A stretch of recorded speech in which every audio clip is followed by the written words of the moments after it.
Hello everyone. Today we talk about how to fix the app of AK option.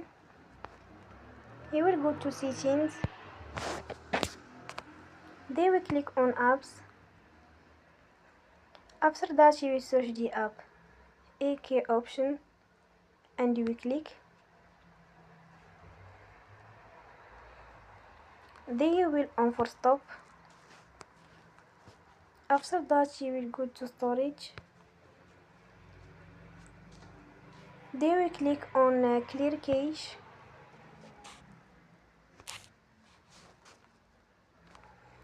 You will go to Play Store and you will update your app.